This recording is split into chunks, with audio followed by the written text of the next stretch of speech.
Okay, we're going to talk about some bench press essentials today. I'm using a wooden dowel or staff here to help us with the position so that you can see it better, so I don't have to set up our camera above.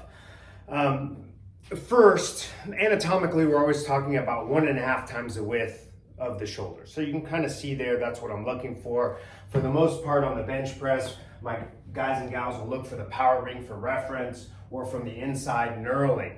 Okay. Another question I get is about feet and low back. Well, natural curvature of the spine is what we're always looking for.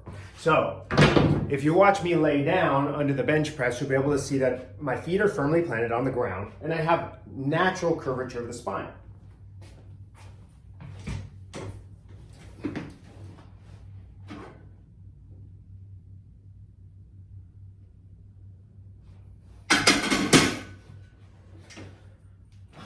It's a misconception that bench pressing doesn't involve the legs. We want a firm anchor with the feet. Now that doesn't mean I want you lifting your rear higher, higher than the bar when you take it off the pins or take it off the J hooks. We don't want that, but we do want the feet firmly anchored in a controlled position in natural curvature. So the question I get from my guys is like, what if my back hurts when I bench press? It's probably not a good choice for you. Not everyone needs to bench press. You can do dips, push-ups or any push-up variation, and that should be enough. So if you can put your feet on the ground comfortably and still have a little natural curvature and it feels okay, that's great. If you need a little support, you can slide a towel under there, gives you a little support into the lumbar spine. So let me go back to the wooden dowel again and talk about shoulders and elbows and position. Big misconception is we need to be up here in this high position.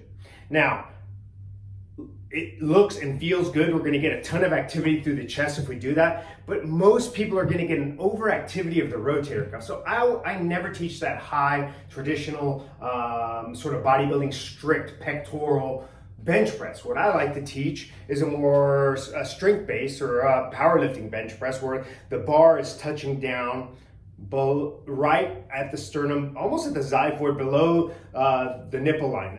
I like to use the nipple line as the indicator for the position. So this is what it's looking like from the top. So this is what your trainer sees. So I'm gonna take one step closer so you guys can see some of the things that we see. If you're spotting a friend and you're seeing some asymmetry, that's a red flag, right? Even if he locks it out evenly. This is what we're looking at right here. And also the elbow position is not unlike an overhead press, right? So we're trying to make it so that our elbow, wrist, are all in line throughout the motion, right? I prefer to not use the traditional suicide grip. If you look at the change in my thumbs here, this usually allows some extension of the wrist. Most people don't have that healthier wrist that they can tolerate a significant load here. So I've been steering people away from that for a long time. Overhand, we use that thumb all the way over and we line up the wrist bones in that manner. Now the last piece is the position of the shoulder blades throughout the motion. So for this one, once I show you guys, I'm going to turn around so that you can see it. We want to keep the shoulder blades down and locked. And it's actually quite helpful when you're laying down on the bench press because you can feel the friction on your skin. So we want to slide the shoulder blades down and together and for the most part, keep them there the entirety of the motion. So this is what it looks like from the front to stay nice and locked, right? From the back or from the side. And then from the back.